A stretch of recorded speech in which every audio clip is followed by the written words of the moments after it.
Имало едно време една магическа гора, в която животните можели да говорят като истински човеци.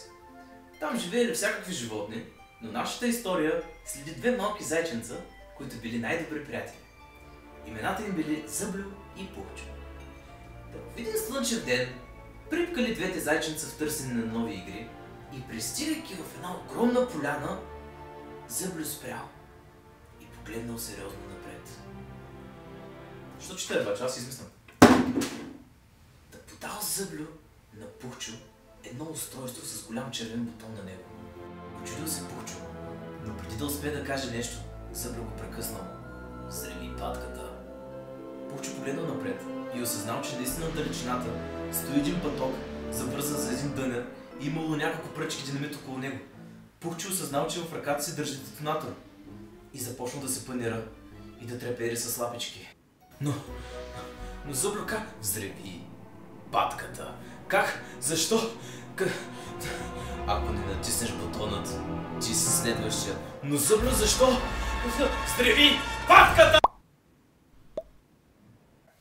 Всички сме чували как някой казва: чувствам се неописуемо. Тоест човека иска да каже, че не съществува комбинация от думи, която със сложния език, който се притежаваме, да опише точно сложната емоция, която изпитва. Тоест с този същия сложен език можем да изпишем 1000 книги за квантова физика, например, и този същия човек все още не може да използва някои от тия думички, за да опише тази сложна емоция. Добре, да кажем тогава: чувствам се невероятно. Тоест, дори да имам комбинацията от думи, с която да опиша сложната емоция, никой няма ми повярва, така ли? Дори аз не си вярвам, толкова е невероятно. Още по-семпъл пример. Много често чуваме някой да казва: страшно много обичам да ям пуканки. И никой не се замисля за самата дума страшно, че означава за страничния наблюдател любовта на, пример, човека, който обича пуканки. Любовта му към тия пуканки е толкова много, че е чак страшно отстрани. Тоест, майка му, ако го види колко много обича пуканки, тя ще се оплаши за неговото благосъстояние, дори че е толкова вманиачен с тези пуканки и страшно много обича пуканки. Един още по-страшен пример. Представете си как двама приятели пред вас си говорят и единия казва: леле, нямам търпение да почнем мача до вечера, чукундурковците ще размажат, казвам ти. И другия, защото не е фен на чукундурковците, отговаря: ти от ли се човек? Стига, как ще... Даже още по-страшно: ти болен ли се човек? Сигурен съм, че няма дори смисъл да казвам какъв ми е проблема в този прост разговор. Вече стана ясно колко много думи са си изгубили тежестта в днешно време. И не казвам, че аз не използвам изтъркани фрази и думи, но просто искам да преканя всички нас да се замислим на това, което казваме.